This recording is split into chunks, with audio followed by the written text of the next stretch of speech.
When stakes are high, opinions vary, and emotions start to run strong, casual conversations transform into crucial ones. Ironically, the more crucial the conversation, the less likely we are to handle it well. When we fail a crucial conversation, every aspect of our lives can be affected, from our companies, to our careers, to our communities, to our relationships, to our personal health, and the longer the lag time, the more room for mischief. So that was a little bit from the book Crucial Conversations, written by a handful of people, Joseph Grenny, Kerry Patterson, Ron McMillan, Al Switzler, and Emily Gregory. And it gets into what is the difference between a crucial conversation and other conversations. How do you know when you're having one? So they kind of lead with that. Like the first title, the subtitle of the first chapter is called, "And Who Cares?" So like, what is a crucial conversation? They say what makes each of these conversations crucial and not simply frustrating, frightening, or annoying is that the outcome could have a huge impact on either relationships or results that affect you greatly.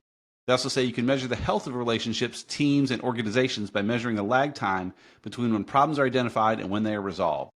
So they kind of dig into what are crucial conversations, and then how do you know them, and how do you execute them, and all that kind of stuff. We'll get into that as we go through here. So the second chapter kind of begins with a quote from Martin Luther King Jr. saying, quote, "Our lives begin to end the day we become silent about things that matter." So it's not about avoiding conversations, but just handling them properly. They say, quote, "The mistake most of us make in our crucial conversations is we believe that we have to choose between telling the truth and keeping a friend." So you feel like you have to kind of lie to keep friendship going, or tell the truth, and there's ways to do both. It's not easy to do. They share a story from the book. They had a group of people talking about the fool's choice. They said, how can I be 100% honest with Chris and at the same time be 100% respectful? And so we'll get into ways to do that. But it's tricky. But really, there's one main piece here. They say when it comes to crucial conversations, skilled people find a way to get all relevant information from themselves and others out into the open. That's it. The other problem then is when people aren't involved, if you don't get the information out, they're going to kind of quietly resent you. They say in the book, conversely, when people aren't involved, when they sit back during touchy conversations, they're rarely committed to the final decision. Since their ideas remain in their heads and their opinions never make it into the pool, they end up quietly criticizing and passively resisting. In there, they drop a quote from Samuel Butler that says, "He that complies against his will is of his own opinion still." So if you kind of just sit in the back and grumble and just begrudgingly agree, you didn't change your mind. You're still going to have your own opinion that you think it's wrong. And so if you're able to speak up, if you set up conversations where people are willing to speak up, it has a much better result. Part one of the book, as they get into it, part one they call What to Do Before You Open Your Mouth. So before you even start, what's going on, they say they share a quote from Charles Kettering. He says, "A problem well stated is a problem half solved." It reminds me of the movie Moneyball, if you've seen that. Early in the movie, they're all sitting around, and Billy asks all the scouts in the room, they're trying to figure out what players to draft, "What's the problem?" And they all say, "Well, here's the problem, here's the problem." He said, "No, guys, what's the problem?" And they give some other answers, and he has to go through it 3 or 4 times before they even realize what the problem is they're trying to solve. They've been spending weeks trying to solve a problem, and they weren't even clear what the problem is. And so, again, that Kettering quote was, "A problem well stated is a problem half solved." So having the right conversation, is kind of a key to having it work out well for you. So they say 3 signs that you're having the wrong conversation. They say your emotions escalate, you walk away skeptical, or you're in a deja vu dialogue. So if you're getting too emotional, or if you're not confident things happen, or if you keep having the same conversation over and over, it's problematic. Something you can see that will help you understand this topic and seeing this problem is if you can say succinctly. They say in the book here, the more words it takes you to describe the topic, the less prepared you are to talk. So people have to ramble on and on and on. They really don't know the answer. And there's a lot of quotes that talk about that. I'll share a few of them here. I think in the book they shared the one from Blaise Pascal that I love. It simply says, "If I had more time, I would have written a shorter letter," meaning it's easy just to blab out a big, long letter, but if you really want to make it concise and accurate, it takes more time. Or Winston Churchill has been quoted as saying, "I'm going to make a long speech because I've not had time to prepare a short one." And then Mark Twain is credited with saying, "If you want me to give a 2-hour presentation, I'm ready today. If you want only a 5-minute speech, it will take me 2 weeks to prepare." And so again, it's not easy to get things concise, but it's huge. It's important to do that. You can't really solve the problem if you don't choose the right topic. Next, they talk about staying focused on what you really want, and the chapter is titled "Start with Heart." Make sure you're doing things the right way. They share a quote from Ambrose Bierce. I love this book. They share a ton of quotes from great people here, but it says, "Speak when you are angry, and you will make the best speech you will ever regret." And so again, getting your emotions under control, so having the right problem in mind and keeping your emotions in check really work out well. They talk more about mastering your feelings, and this is an interesting piece about how we see feelings. It kind of goes back to Stoicism almost a little bit, but from the book here is a fairly long quote. It says, "Stories create feelings. As it turns out, there's an intermediate step between what others do and how we feel. Just after we observe what others do and just before we feel some emotion about it, we tell ourselves a story. We add meaning to the action we observe. We make a guess at the motive driving the behavior. Why were they doing that? We also add judgment. Is that good or bad? And then, based on these thoughts or stories, our body responds with an emotion. Notice the order of events in both of the examples. And they had given some examples there between those. They said, what came first, the story or the sellout? Did you convince yourself of the other driver's selfishness and then not let him in? Talking about merging? Of course not. You had no reason to think he was selfish until you needed an excuse for your own selfish behavior. So you kind of start telling yourself stories. We do this in our lives. When people do something bad, you'll tell a story to make ourselves look better. And it's easy to fall into, and it's very problematic if you're trying to have a good, clear, crucial conversation. There's three types of clever stories that are problematic. There's victim stories, villain stories, and helpless stories. So victim stories are, it's not my fault. I think those are pretty clear, but from the book they say, not all tales of victimization are so clear-cut and one-sided. Within most crucial conversations, when you tell a victim story, you intentionally ignore the role that you played in the problem. And then there's villain stories where it's all your fault. So one is, it's not my fault. The second one is, it's all your fault. They say here in the book, quote, for example, we describe a boss who is zealous about quality as a control freak. When our spouse is upset that we didn't keep a commitment, we see him or her as inflexible and stubborn. You kind of see people in other lights. A boss that's zealous about quality is probably not a bad thing, but you could see them as a control freak. Is that accurate? I don't know. You're making a story about them that may or may not be true. So you have the victim stories, the villain stories, then also helpless stories. There's nothing else I can do. A helpless story might suggest, if I didn't yell at my son, he wouldn't listen. Or on the flip side, if I told the boss this, he would be so defensive. So of course I say nothing. So while villain and victim stories look back to explain why we're in the situation we're in, helpless stories look forward to explain why we can't do anything to change our situation, or at least why we think we can't do anything. And it could be the boss or someone that has more pull than you is not good at crucial conversations, and maybe that's accurate. Maybe there is nothing else you can do, but it's important to try to understand how to get the right kind of conversation to make this happen. So that was kind of before you do anything. Part two is how to open your mouth. The first chapter in here is learn to look. And notice when safety is at risk. And they talk a lot about safety in these. People need to be safe in these conversations. They think things may go poorly, they're going to clam right up. And so it's important to do that. So a big piece of this chapter here was to learn to look for safety problems. And here's what the quote says. It says, when it's safe, you can say anything. Here's why gifted communicators keep a close eye on safety. Dialogue calls for the free flow of meaning, period. And nothing kills the flow of meaning like fear. When you fear people aren't buying into your ideas, you start pushing too hard. When you fear you may be harmed in some way, you start withdrawing and hiding. Both of these reactions, flight and fight, are motivated by the same emotion, fear. On the other hand, if you make it safe enough, you can talk about almost anything and people will listen. If you don't fear that you're being attacked or humiliated, you yourself can hear almost anything and not become defensive. So it's important just to keep things where people feel safe. They feel they won't be attacked or humiliated or can actually speak up honestly, and you'll have better conversations that way. So a little bit more about making things safe, how to make it safe to talk about almost anything. There's really just two conditions of safety here. The first one is you care about the concerns and you care about them. And so caring about concerns is mutual purpose. You want to have the same purpose, understanding their concerns, and you care about them is mutual respect. Purpose and respect can go a long way. Even if you don't necessarily agree, as long as you're on the same page with each other and you respect each other, you can do more. They summarize this book in the chapter. He has little summaries for some of the chapter. He says, when others move to silence or violence, step out of the content of conversation and make it safe. When safety is restored, go back to the issue at hand and continue the dialogue.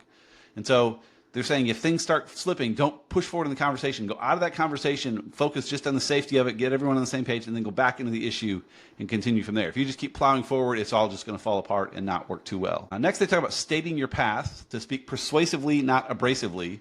And STATE is an acronym, so they say share your facts is the S, T is tell your story, A is ask for others' paths, T is talk tentatively, and E is encourage testing. So S, share your facts, start with the least controversial, but get your facts on the table. T is tell your story, what you're beginning to conclude from the facts.